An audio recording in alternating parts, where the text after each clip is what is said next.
Ladies and gentlemen, welcome back to this week's Yap of the Week. On this segment, I find a topic in the sports world to kick off the show that I am the most passionate about. And this one's easy for me. This is an easy one this week. We're in an interesting time zone right now where the NFL season doesn't start for another week and a half. So we're in an interesting time period right now with not a lot of news, but there was a huge piece of news that came out in Indianapolis this week where Daniel Jones has been announced as the starting quarterback for the Indianapolis Colts for the entirety of this season. Shane Steichen said it in a press conference this week. He said that Daniel Jones will not have a short leash. He's going to be our guy for the entirety of this year. And I was shocked to see that news. There's been a lot that's gone into this entire situation with Anthony Richardson. We all understand that he was taken 4th overall just 2 years ago by the Indianapolis Colts. And when taking him, he was supposed to be the franchise guy. And you go into this situation saying, okay, he didn't have a ton of reps in college, but he's 6'4", 245 pounds. People were mocking him to be the next Cam Newton, and he's still only 23 years old.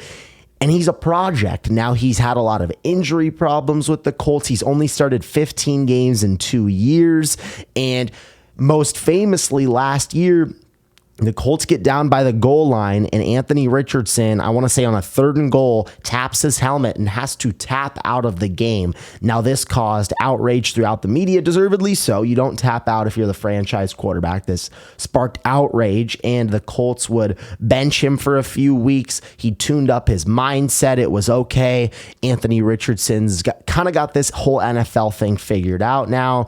And he's going to go into this offseason with a quarterback battle on his hands against Daniel Jones. That was the plan for the Indianapolis Colts. We think Anthony Richardson's the guy, but we want to use Daniel Jones as a motivator. We want to use him as somebody that's going to make Anthony Richardson better. Well, he would end up winning this job. And I ultimately think this entire situation has been malpractice on the Colts end. I know that with Shane Steichen and this entire regime that they might be on the hot seat a little bit this year. In the NFL, as a coach, you get about 3 years, depending on how you do, to show that you can win, to show that you can develop your guys and instill a culture. Right now, we're staring down the barrel of year 3, and Shane Steichen is 17-17 through 2 seasons, and Anthony Richardson has made no progress, and now you're rolling with Daniel Jones to be the starting quarterback. To me, this feels like the Colts and Shane Steichen know that they may have a little flame underneath them that might be turning up just a little bit.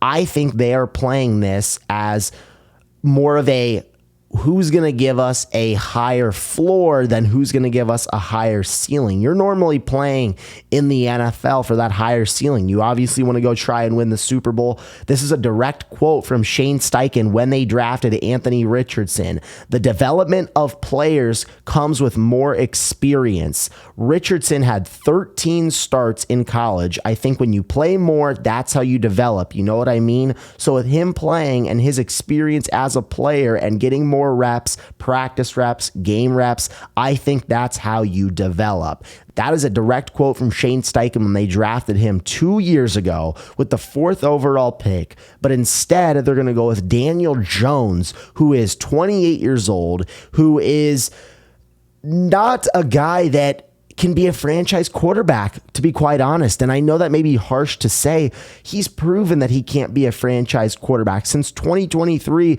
Daniel Jones is 3-13 as a starter. Daniel Jones has 73 giveaways since he was drafted in 2019. That's the 6th most in the NFL. Since 2023, again, he has the second to worst pass yards per attempt at just under 6 yards. He has the worst passing touchdown to interception ratio in the NFL at 10-13. He is the second to worst most sacks per game, and he is the worst passer rating in the entire NFL. And this is among 32 quarterbacks with 500 plus passing attempts. Daniel Jones ranks last. Now, I don't know how you go into this season looking at both of these quarterbacks who are unproven, but Daniel Jones, we've seen a lot more to say that why would we start this guy? Like, yes, he can be a formidable backup quarterback, but Anthony Richardson, it's clear that he needs reps. He needs more reps in this Colts offense. And guess what? He was given 15 games, and Daniel Jones is going to be starting his 70th game. We've got to be serious here. I know that Anthony Richardson has had mistakes. Tapping out, that's a bad look. He changed his mindset. You want to see him develop more. The injury problems have stunk. You've got to give him time. And I know that we're going into year 3 here. Josh Allen really struggled with completion percentage. He struggled just overall when the Bills drafted him inside of the top 10. Anthony Richardson needs more time. I just know he does. And I'm not saying this is the Colts giving up on him for the long run, because they may still have a long plan. Maybe Daniel Jones goes and stinks it up and the Colts are, 1-7, and Shane Steichen's like, I'm going to lose my job if I don't show a little bit of promise here with Anthony Richardson. I could see that becoming a situation where Anthony Richardson will get his name called at some point this year. I can guarantee you that'll happen. But for right now, as we head into this season, with everything I've heard and been told from this coaching staff, it's that they don't believe in Anthony Richardson anymore. And that's, quite frankly, malpractice. I can't believe it. I know that jobs are at stake. Anthony Richardson should be the starting quarterback for this upcoming year. Give him half the season, 8 games, 6 games, whatever. And if he still's not showing it, then go to Daniel Jones. But this is a guy that can win football games, can be competitive, is so athletic, gives you this crazy high ceiling. You drafted him 4th overall, and now you're going to kick him down the curb. Unbelievable, in my opinion.